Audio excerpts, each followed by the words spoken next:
Okay, this is Thunder on the Mississippi. It's part of the Great Campaigns in the American Civil War series by MMP Games. We're playing the advanced game full campaign, and this is just the end of turn one. I'm not going to be I'm not going to be doing videos for every turn because there's not that many units on the board anyway, and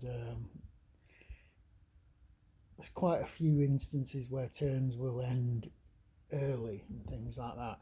So we'll probably look at it maybe at every strategic phase, which is every 5 turns, and any turn divisible by 5.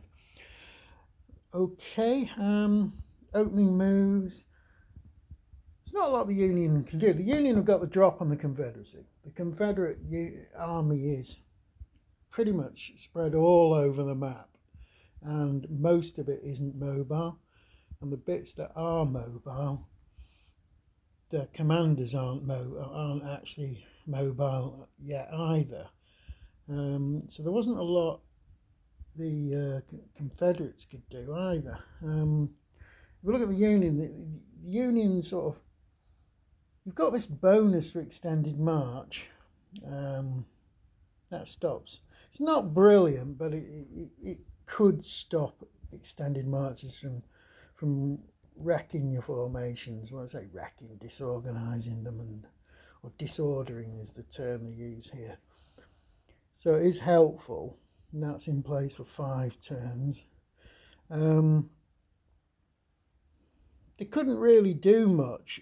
You got the problem if you're trying to move large forces, and the roads effectively blocked here. This Windsor Indian Mounds, and I'm not quite sure why that's blocked there. Maybe the Union were expecting that to be defended or something, which it isn't. But anyway, that's a 1-turn block in there. You've got other units in the area. The Confederacy have started to move what units they can, which are really these 3 here. If you look at them, one's from the South Mississippi Command, one's from Stevenson's command, and one's from Bowen's command. Now the leaders are pinned down. Bowen's pinned down with that force. Stevenson's pinned down with that force. The orange cubes represent where your corps commanders are. You've got Loring over here, he's also pinned down. And you've got Pemberton, who's the army commander, who's pinned down there. When I say pinned down, they're not allowed to move until these turn restrictions have gone. So at the end of turn 2, well, no, you can start mobilising that one on turn 2, sorry.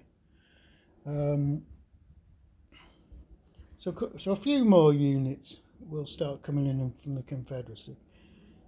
The only thing I did do is withdrew across the river from Port Gibson. I don't see any point defending this little railway line here. It doesn't go anywhere. It doesn't give any victory points or anything, and it's a much better position defending on the bridge over the side of this Bay au Pierre is a significant river. It would be if you weren't comparing it to the Mississippi next year, but on its own it's quite a formidable obstacle. Tracy's force is quite strong with 5 points, and I think this one, Baldwin's, appears 4 strong. Problem they've got is the Union forces that are coming across. There's like 4 divisions, each either 8 or 10 strong, and there's also another unit which is released on second turn there. Now, yeah, the other colour markers are: green represents your corps commanders, right, that'd be McPherson there, and darker green represents your army commander. So as I said, it's similar for the Confederacy. The dark red cube is your army commander. The orange ones are your corps commanders. Now, the reason I've done that is just so I know where everybody is. It's not really that important for the Union, but certainly for the Confederacy, I need to know where my leaders are.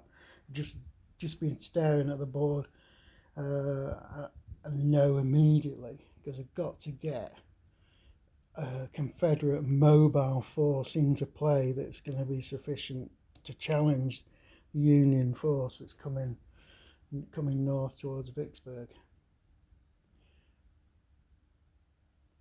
There's not a lot more to say, really. Well, there are quite a lot of special rules for this particular campaign, which you'd expect from a campaign. You've got all these rules that come in, they're pretty straightforward. It's all done via specific events or specific turns.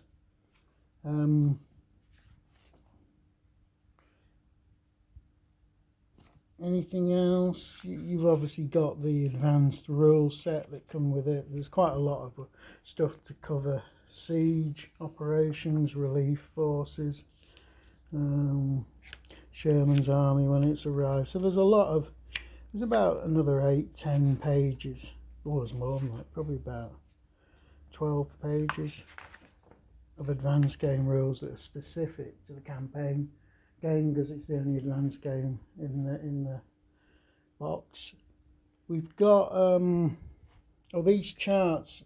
Wardrobe asked about these, and you can get these off Board Game Geek if you go to Sir Jackson's Way 2 page for that game, and if you look at F display minor, it's a PDF and you can print these off. There's 2 sets for each force. I've only got one of them here because I don't anticipate there being a huge number of forces on the board. There could be. Oddly enough, the game only comes with 6 force counters for each side, but I can soon scrounge up some more from another game. I haven't got any more to say really on it so far. There isn't a lot of action. I'll be obviously using my post-it notes to remind me of things that are going on. It's like there's a March action bonus on turn 1, which has helped the Confederacy a little, but they didn't roll particularly well anyway. Okay, and I'll see you at the turn 5 strategic phases.